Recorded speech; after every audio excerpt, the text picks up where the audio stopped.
오늘 이 자리에 함께 해주신 모든 법우님들께 깊은 감사를 드립니다. 혹시 법우님들 중에서도 이런 경험을 하신 분이 계실까요? 믿고 사랑했던 배우자가 다른 사람과 불륜을 저지르고 있다는 사실을 알게 되었을 때 그 충격과 배신감은 이루 말할 수 없습니다. 그런데 더욱 놀라운 것은 그 상대방이 전혀 예상치 못한 사람이었다는 것입니다. 직장 동료였거나 오랜 친구였거나 심지어는 가족 같던 사람이었을 수도 있습니다. 그럴 때 우리는 이렇게 생각하게 됩니다. 왜 하필 그 사람이었을까? 왜 하필 우리 가정에 이런 일이 일어났을까? 이 모든 것이 단순한 우연일까? 부처님의 가르침을 통해 보면 이 세상에 일어나는 모든 일은 결코 우연이 아닙니다. 특히 사람과 사람 사이의 만남, 그것이 비록 고통스러운 인연일지라도 모두 깊은 인과의 법칙에 따라 이루어지는 것입니다. 불륜이라는 극도로 고통스러운 상황조차도 전생의 업보와 깊은 관련이 있습니다. 이것이 단순히 우연히 만난 관계가 아니라 전생에서부터 이어져 온 복잡한 업의 실타래라는 것을 아는 것은 우리에게 매우 중요한 깨달음을 줍니다. 왜냐하면 이를 통해 우리는 단순히 분노하고 원망하는 것을 넘어서 이 상황을 어떻게 지혜롭게 해결해 나갈 것인지에 대한 근본적인 방향을 찾을 수 있기 때문입니다. 많은 분들이 불륜을 당했을 때 가장 먼저 드는 생각이 바로 복수입니다. 어떻게든 상대방에게 똑같은 고통을 안겨주고 싶어 합니다. 그 배신감과 분노가 얼마나 클지 충분히 이해합니다. 하지만 부처님의 가르침에서는 이러한 접근이 결국 더 큰 고통만을 불러온다고 말씀하고 계십니다. 오늘은 불륜이라는 고통스러운 상황을 부처님의 지혜로 어떻게 바라보고 어떻게 해결해 나갈 수 있는지에 대해 4가지 중요한 가르침을 나누어 보고자 합니다. 첫 번째로는 모든 만남이 인연이라는 것, 그리고 그 인연의 뿌리가 전생의 업보에 있다는 깊은 진실에 대해 살펴보겠습니다. 두 번째로는 이러한 고통스러운 상황이 실제로는 우리의 업장을 소멸시키는 기회라는 역설적 진실을 알아보겠습니다. 세 번째로는 원망과 분노를 내려놓고 자비심으로 이 상황을 바라보는 방법에 대해 말씀드리겠습니다. 네 번째로는 이 모든 경험을 통해 궁극적으로 해탈의 길로 나아가는 방법을 함께 나누어 보겠습니다. 이 4가지 가르침을 통해 법우님들께서 현재의 고통에서 벗어나실 뿐만 아니라 더 나아가 진정한 평안과 지혜를 얻으실 수 있기를 간절히 기원합니다. 그럼 이제 첫 번째 가르침부터 차근차근 살펴보도록 하겠습니다. 첫 번째로 모든 만남은 전생의 업연이라는 근본적인 진실에 대해 말씀드리겠습니다. 화엄경에서는 이렇게 말씀하고 계십니다. 일체 중생 계유불성이라. 모든 중생이 다 부처의 성품을 가지고 있다는 뜻입니다. 그런데 동시에 모든 중생은 무시무종겁 동안 쌓아온 업의 인연으로 서로 만나게 됩니다. 불륜을 저지른 사람도 불륜을 당한 사람도 그리고 그 상대방도 모두 전생의 깊은 업연으로 만나게 된 것입니다. 혹시 법우님들께서는 이런 경험을 해보신 적이 있으십니까? 처음 만난 사람인데도 묘하게 친근하게 느껴지거나 반대로 별다른 이유 없이 불편하게 느껴지는 경우 말입니다. 이것이 바로 전생의 업연이 현생에서 작동하는 모습입니다. 불륜의 경우도 마찬가지입니다. 배우자와 불륜 상대방은 전생에서 이미 깊은 인연을 맺었던 사람들입니다. 그것이 사랑의 인연이었을 수도 있고 원망의 인연이었을 수도 있습니다. 때로는 부부였을 수도 있고 때로는 원수였을 수도 있습니다. 하지만 어떤 형태의 인연이었든 간에 그 업의 끈이 완전히 정리되지 않았기 때문에 현생에서 다시 만나게 되는 것입니다. 그렇다면 불륜을 당한 본인은 어떤 위치에 있는 것일까요?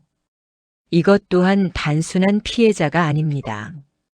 전생에서 본인 또한 이들과 복잡한 삼각관계나 다각관계의 어변을 가지고 있었을 가능성이 매우 높습니다. 예를 들어 전생에서 본인이 다른 사람의 배우자를 빼앗았거나 혹은 누군가의 사랑을 가로챘던 업보가 현생에서 이런 형태로 나타나는 것일 수 있습니다. 이것을 이해하는 것이 왜 중요한가 하면 단순히 피해자 의식에만 머물러 있을 것이 아니라 이 상황의 근본 원인을 바라볼 수 있게 되기 때문입니다. 임재선사의 어록에서는 이렇게 말씀하고 계십니다. 수처작주 립척해지니라. 가는 곳마다 주인이 되고 서는 곳마다 모두 진리라는 뜻입니다. 즉, 어떤 상황에서도 그 상황의 주인의식을 가지고 지혜롭게 대처하라는 가르침입니다. 불륜이라는 고통스러운 상황에서도 마찬가지입니다. 이것을 단순히 당한 것으로만 받아들일 것이 아니라 내가 이 상황의 주인이 되어 지혜롭게 풀어나가야 한다는 것입니다. 그러면 구체적으로 어떻게 이 어변을 바라보고 대처해야 할까요? 첫 번째로는 이 모든 인연들을 원망의 대상이 아닌 해원의 대상으로 바라보는 것입니다. 해원이라는 것은 원한을 푸는 것입니다. 전생의 복잡한 원한과 사랑의 실타래를 현생에서 지혜롭게 풀어내는 것입니다. 예를 들어 이런 상황을 생각해 보십시오. 남편이 직장 동료와 불륜을 저지르고 있다는 것을 알게 되었을 때 가장 먼저 드는 생각은 그 여자를 향한 분노일 것입니다. 하지만 부처님의 가르침으로 보면 그 여자는 전생에서 나와 깊은 인연이 있던 사람입니다. 어쩌면 전생에서 내가 그녀의 남편을 빼앗았던 일이 있을 수도 있습니다. 혹은 그녀가 나의 딸이었거나 어머니였을 수도 있습니다. 이렇게 바라보면 단순한 원망을 넘어서 더 깊은 차원의 이해가 가능해집니다. 두 번째로는 이 상황을 통해 내 안의 집착을 발견하는 기회로 삼는 것입니다. 불륜을 당했을 때 드는 극심한 고통의 뿌리를 들여다보면 결국 소유욕과 집착심에서 비롯됩니다. 내 남편, 내 아내라는 소유의식이 강할수록 배신감도 더 클 수밖에 없습니다. 하지만 부처님께서 말씀하시듯이 이 세상의 진정으로 내 것이라고 할 수 있는 것은 아무것도 없습니다. 연기법에 의하면 모든 현상은 조건에 따라 생겨나고 사라지는 것입니다. 부부 관계도 마찬가지입니다. 인연이 닿으면 자연스럽게 헤어지는 것이 법계의 이치입니다. 물론 이것을 머리로는 이해하지만 실제 상황에서 받아들이기는 매우 어렵습니다.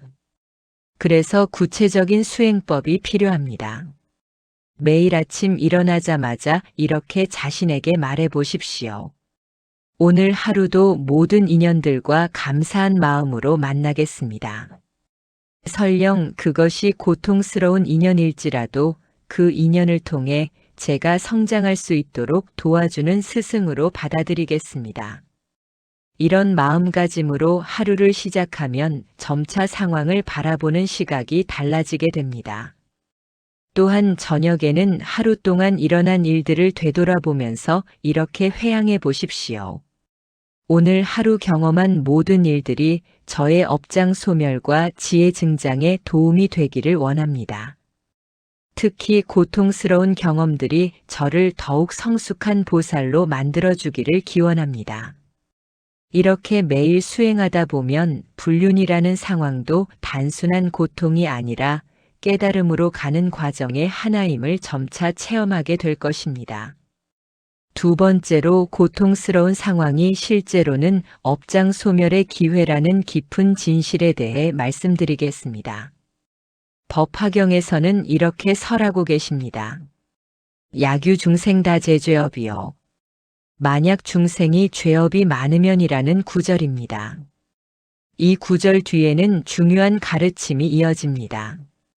그 죄업을 소멸시키기 위해서는 반드시 그에 상응하는 과보를 받아야 한다는 것입니다.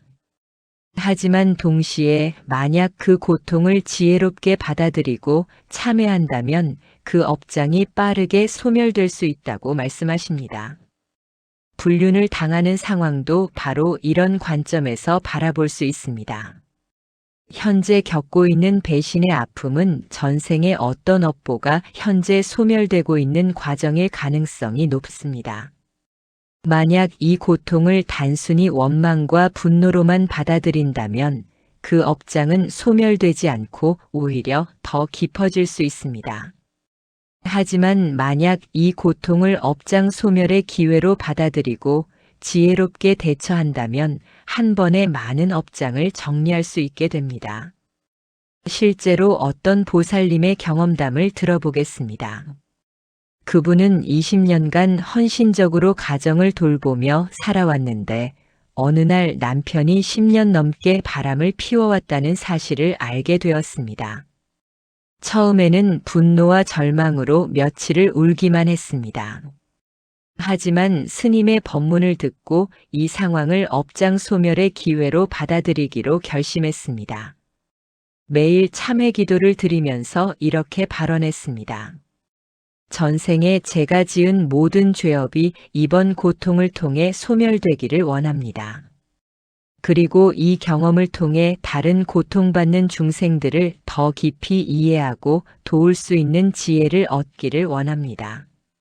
놀랍게도 이런 마음으로 3개월을 지내니 그동안 풀리지 않았던 마음의 응어리들이 하나씩 풀리기 시작했습니다.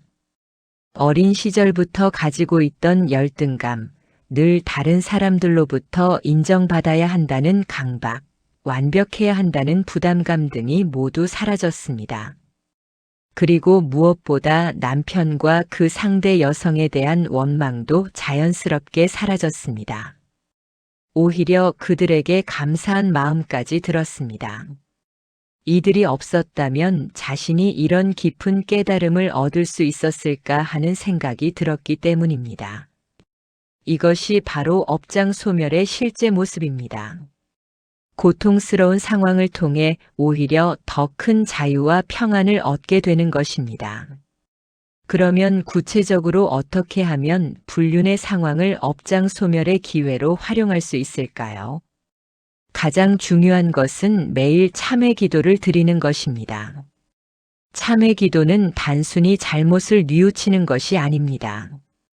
과거의 모든 업을 정화하고 새로운 출발을 하겠다는 결심을 부처님 앞에서 다짐하는 것입니다.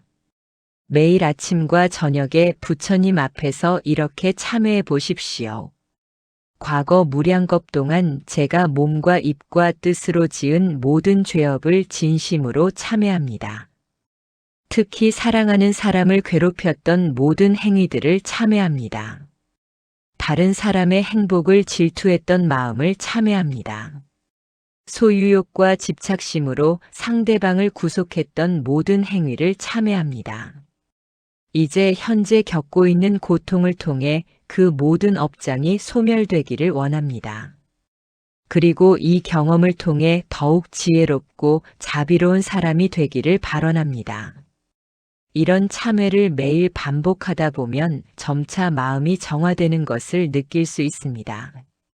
또한 참회와 함께 중요한 것은 공덕을 쌓는 일입니다. 고통스러운 상황일수록 더욱 적극적으로 선행을 베풀어야 합니다. 불우한 이웃을 돕거나 절에서 봉사를 하거나 방생을 하거나 경전을 사경하는 등의 공덕행을 꾸준히 실천해 보십시오. 이런 공덕행을 할 때마다 이렇게 회양하십시오. 이 공덕이 저의 업장 소멸에 도움이 되기를 원합니다. 그리고 현재 저를 괴롭히는 모든 사람들이 행복하기를 원합니다. 특히 저를 배신한 사람들도 진정한 평안을 얻기를 기원합니다.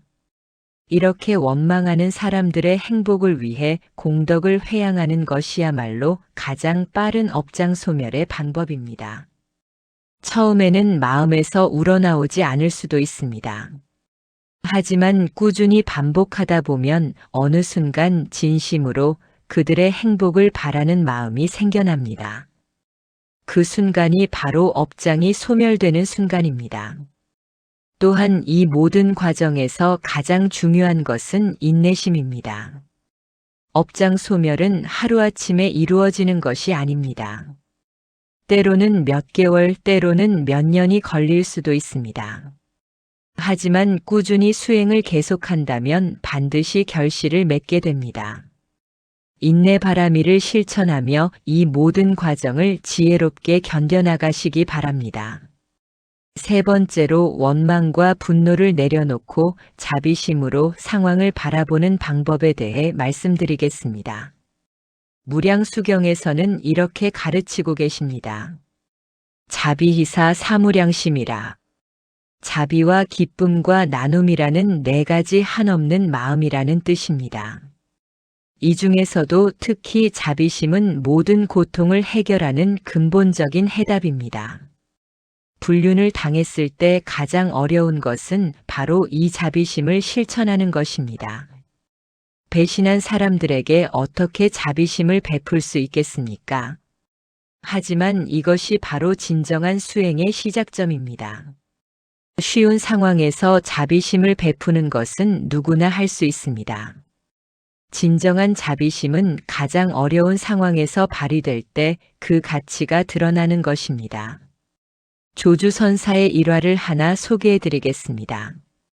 어느 날 한 신도가 조주선사를 찾아와서 이렇게 하소연했습니다. 스님, 저의 아내가 다른 남자와 도망쳤습니다. 저는 너무 분하고 원망스러워서 잠을 잘 수가 없습니다. 어떻게 하면 이 마음을 가라앉힐 수 있겠습니까?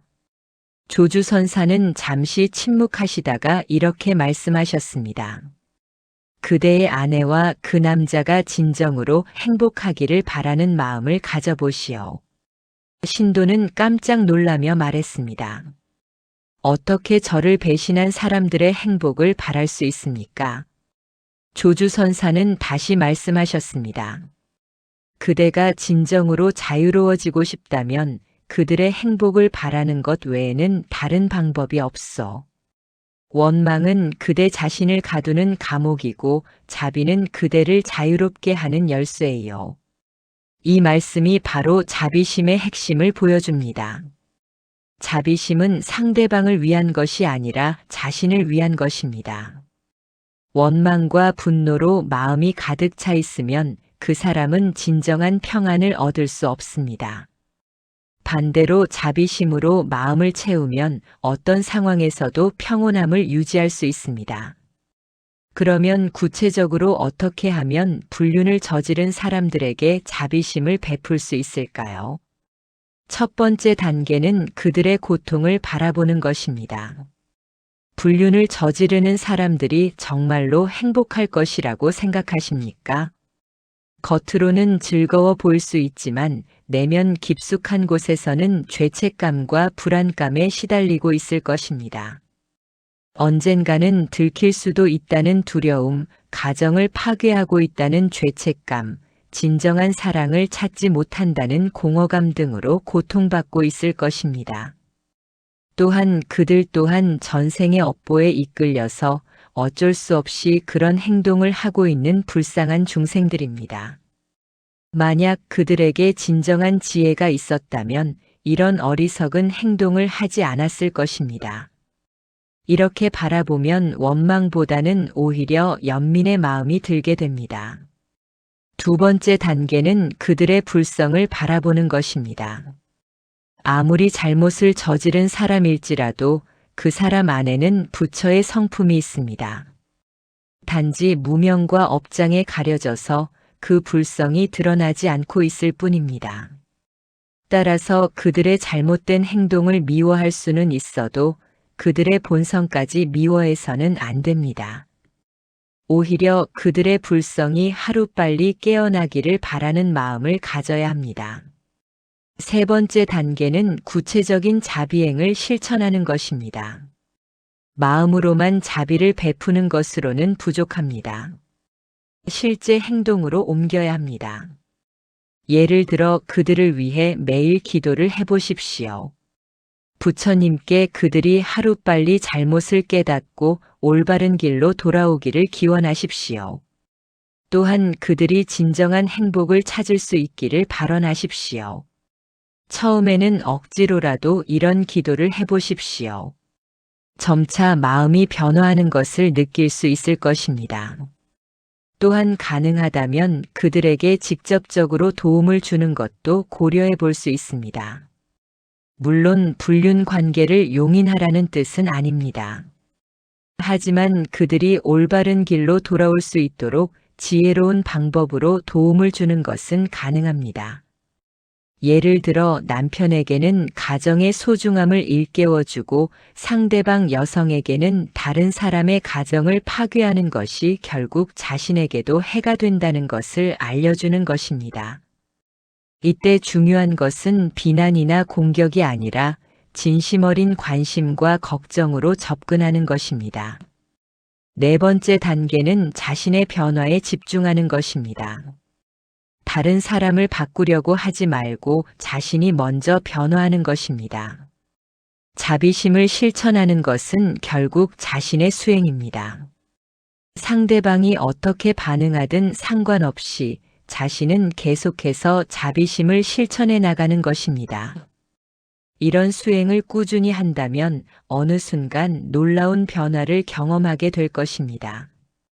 그들에 대한 원망이 완전히 사라지고 오히려 그들이 자신의 수행에 도움을 준 고마운 존재라는 생각이 들게 됩니다. 이것이 바로 자비심의 힘입니다.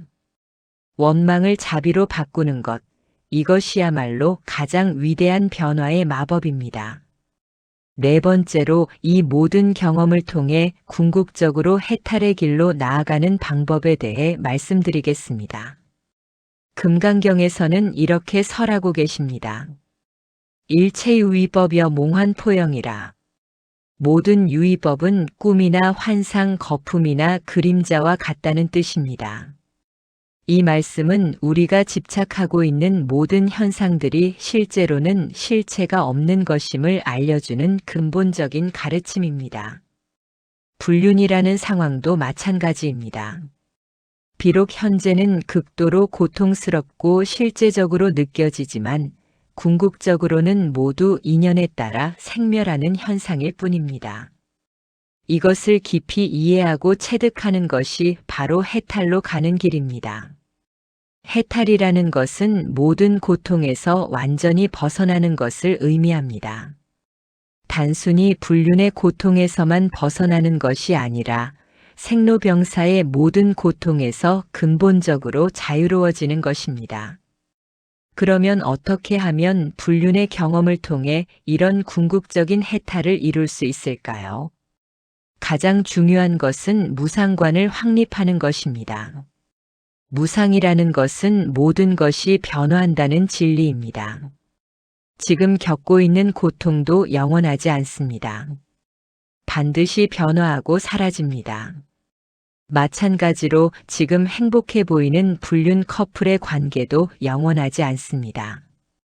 인연이 닿으면 자연스럽게 끝나게 됩니다. 이런 무상의 진리를 깊이 관조하다 보면 현재의 상황에 대한 집착이 자연스럽게 줄어들게 됩니다. 매일 아침 일어나서 이렇게 관조해 보십시오. 오늘도 모든 것이 변화하는 하루입니다. 내 마음의 상태도 변화하고 주변 상황들도 변화합니다. 지금 이 순간의 고통도 변화하고 사라질 것입니다. 따라서 어떤 상황에도 집착하지 않고 흘러가는 대로 받아들이겠습니다. 이런 관조를 꾸준히 하면 점차 마음이 평정을 유지하게 됩니다. 두 번째로 중요한 것은 무아관을 확립하는 것입니다. 무아라는 것은 고정된 자아가 없다는 진리입니다. 불륜을 당했을 때 그토록 고통스러운 이유는 내라는 존재가 상처받았다고 생각하기 때문입니다. 하지만 실제로는 고정된 내라는 존재는 없습니다. 단지 오온이라는 5가지 구성 요소들이 인연에 따라 모여 있을 뿐입니다. 이것을 깊이 이해하면 고통받는 주체 자체가 사라지게 됩니다. 매일 저녁 이렇게 관조해 보십시오. 오늘 하루 경험한 모든 감정과 생각들을 살펴보니 그것들은 모두 일어났다가 사라지는 현상들이었습니다. 기쁨도 일어났다가 사라지고 슬픔도 일어났다가 사라졌습니다. 분노도 일어났다가 사라지고 평안함도 일어났다가 사라졌습니다. 이 모든 것들을 경험하는 고정된 주체는 어디에도 찾을 수 없습니다. 다만 경험들만 있을 뿐입니다. 이런 관조를 계속하면 점차 자아에 대한 집착이 줄어들게 됩니다. 세 번째로는 공성관을 확립하는 것입니다. 공성이라는 것은 모든 존재가 독립적 실체가 없다는 진리입니다. 불륜이라는 상황도 관련된 모든 사람들도 그리고 그로 인한 고통도 모두 연기법에 의해 조건적으로 존재하는 것입니다. 독립적이고 절대적인 실체는 어디에도 없습니다. 중관론에서 용수보살은 이렇게 말씀하셨습니다. 인연소생법 아설즉 시공이라.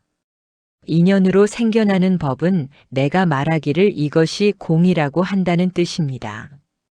불륜도 여러 조건들이 모여서 생겨난 현상입니다.